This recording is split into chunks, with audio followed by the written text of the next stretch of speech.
Hi everyone, welcome back. We've got a brand new story to share with you. So let's begin. I never thought the best advice I'd ever receive would come from watching my father lose half his business in a divorce. But that painful lesson saved me from financial ruin when my wife of 15 years disappeared one Sunday afternoon, only to serve me with divorce papers the next day. My name is Jimmy, and this is how my wife and her boyfriend expected to cash in on what they thought was my fortune, only to discover I had a surprise for them. The whole situation started on what seemed like a perfectly normal Sunday. I was in my home office working, and my wife, Victoria, said she was leaving for lunch with friends. We'd been married for 15 years, and while things hadn't been great between us lately, I never imagined she was planning to disappear from my life entirely. Victoria had been different over the past year or so. She'd lost her marketing job during the COVID pandemic and never really went back to work, even after the job market recovered. Instead, she seemed to spend her time doing everything aside from returning to work. She'd started treating our comfortable lifestyle as if it were somehow beneath what she deserved. What Victoria didn't understand was that our comfortable lifestyle wasn't the result of me having tons of money in my personal name. It was the result of a carefully structured business arrangement that I'd learned about from my father's painful experience. Back in 2010, my dad went through a brutal divorce with my stepmother that nearly destroyed him financially. He'd built a successful contracting business over 20 years, but because everything was in his name, he lost half of it in the divorce settlement. I'll never forget sitting in his kitchen after the divorce was final, watching this strong man who'd built a business from nothing tell me about having to sell his trucks, his equipment, and nearly everything he'd worked for. That's when he gave me the advice that would eventually save my financial future. Son, never put everything in your name. The person you're married to today might not be the same person you're dealing with in a divorce court. Taking that advice to heart, when my business partner Kevin and I started our consulting firm in 2013, we structured it in a way that protected my assets while still allowing me to benefit from the business's success. On paper, Kevin owned 60% of the company, and I owned 40%. But the reality was more complex than that. I had funded most of the startup capital through loans to the company, making me a creditor rather than just a minority owner. This structure was completely legal and properly documented, but it meant that my personal financial situation looked much different on paper than our actual lifestyle suggested. Victoria knew I had a business, obviously, but she didn't understand the ownership structure or how the finances worked. She just saw that we could afford a nice house, decent cars, and regular vacations, and she assumed that meant I was making big money. The business was doing well, especially after COVID, when companies needed help with digital transformation, but I'd been careful to keep the successful structure my father had taught me about. I never thought I'd need that protection, but as it turned out, Victoria had been planning her exit from our marriage for months, while I was completely oblivious to what was coming. Looking back, there were signs that Victoria was growing unhappy, but I interpreted them as temporary frustration rather than fundamental problems with our marriage. She would make sarcastic comments when I suggested we save money instead of spending it on expensive items she asked for. She often complains about our house not being in a prestigious neighborhood where her friends have moved to. These complaints had become more frequent and more specific as time went by. Victoria would point out houses for sale in expensive neighborhoods and ask why we couldn't afford something like that. She'd see luxury cars and make comments about how successful people drive better vehicles. When friends would post vacation photos from expensive resorts, she'd make pointed remarks about how some people get to travel in style. I tried explaining that my business isn't that buoyant to spend money the way she wants. I let her know that profits from the business needed to be reinvested back into the company, but Victoria seemed to think I was being unnecessarily cheap.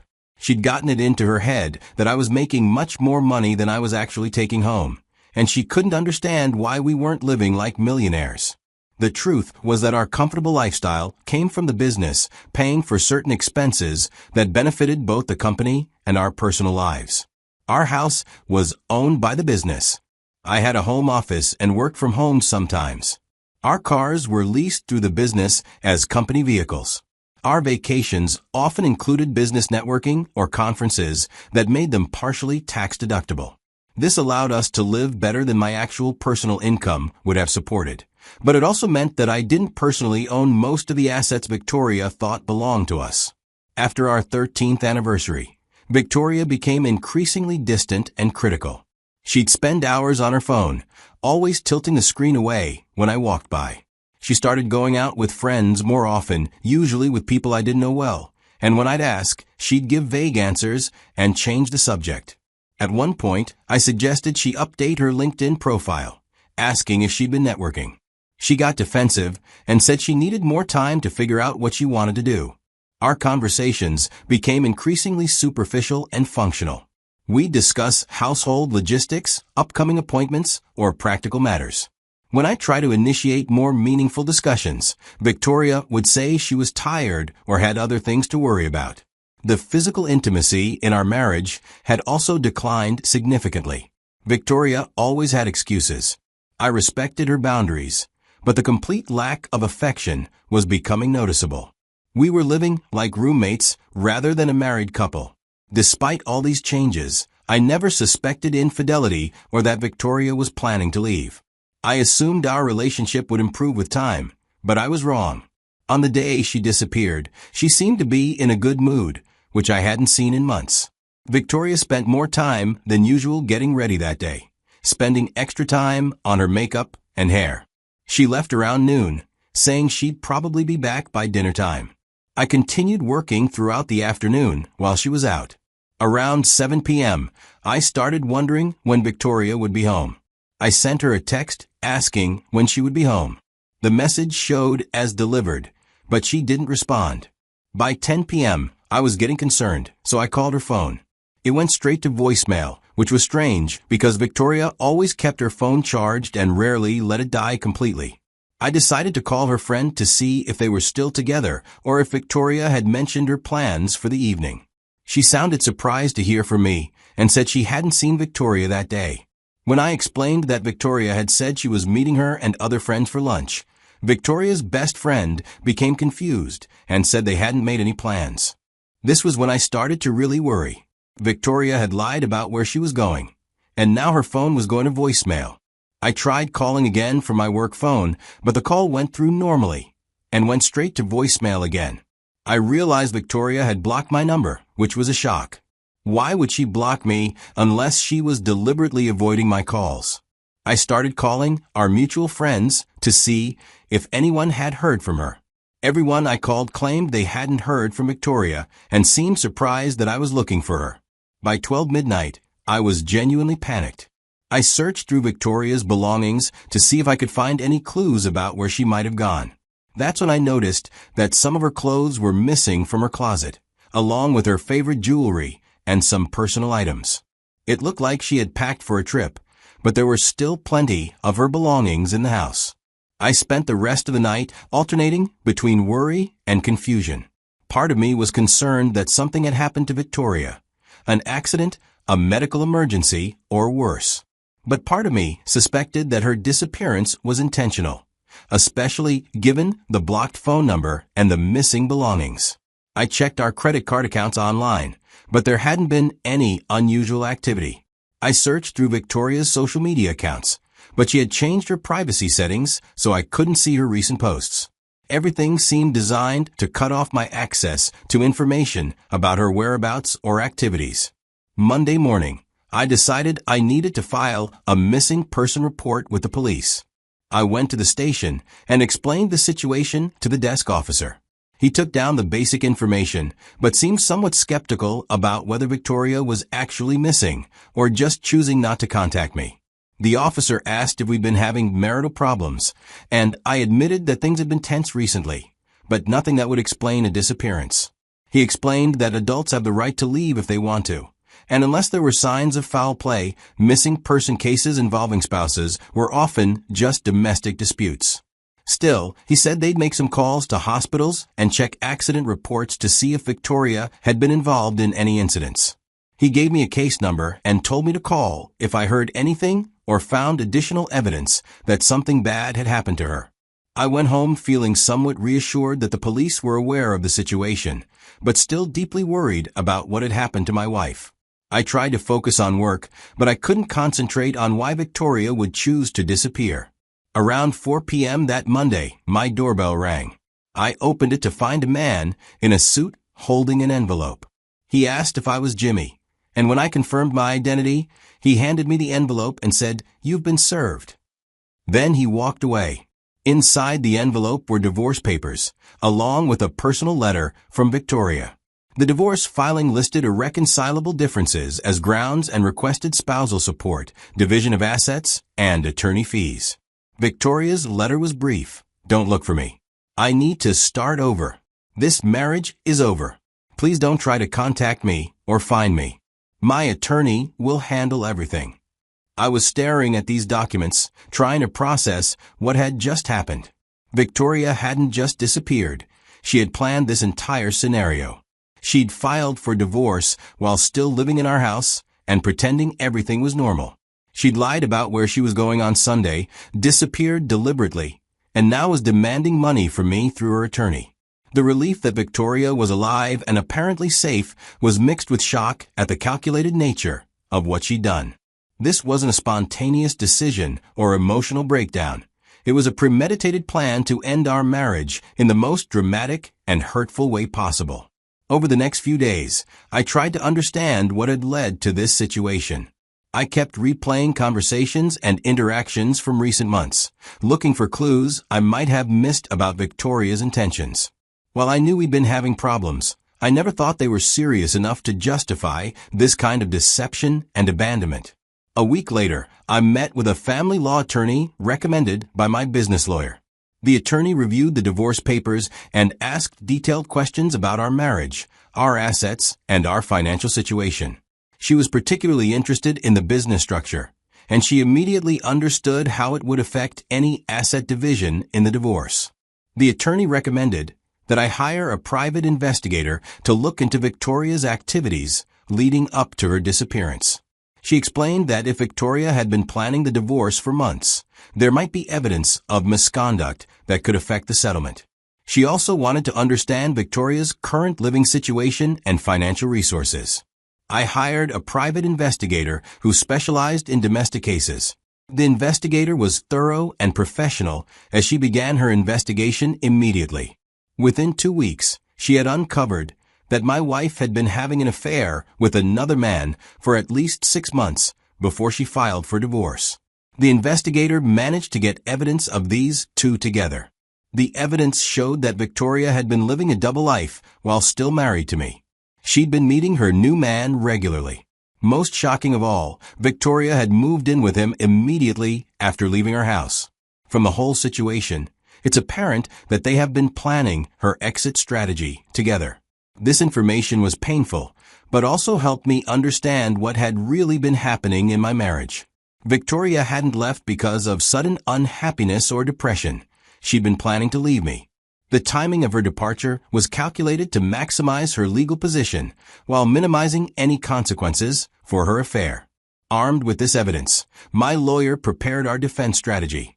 The adultery would significantly impact Victoria's requests for spousal support, and the premeditated nature of her abandonment would affect how the court viewed her claims about our marriage. Throughout this process, I found myself thinking frequently about my father's advice and feeling grateful that I'd structured my finances the way I had. Victoria was probably expecting a substantial payout from our divorce, but she would be disappointed by the reality of my actual financial situation. The asset disclosure hearing was scheduled weeks after she filed for divorce. I met my lawyer at the courthouse that morning, prepared for what would likely be an eye-opening experience. When Victoria walked into the courtroom with her new man, they both looked confident and happy, like they were about to collect a lottery prize. I watched them whisper to each other and occasionally laugh, clearly in good spirits about their prospects. Victoria's attorney had prepared extensive requests for asset division and spousal support. His filing demanded half of everything I own. It was clear that they expected to walk away with a substantial financial settlement. My attorney began the asset disclosure by presenting my personal financial documents, my checking account and my savings account.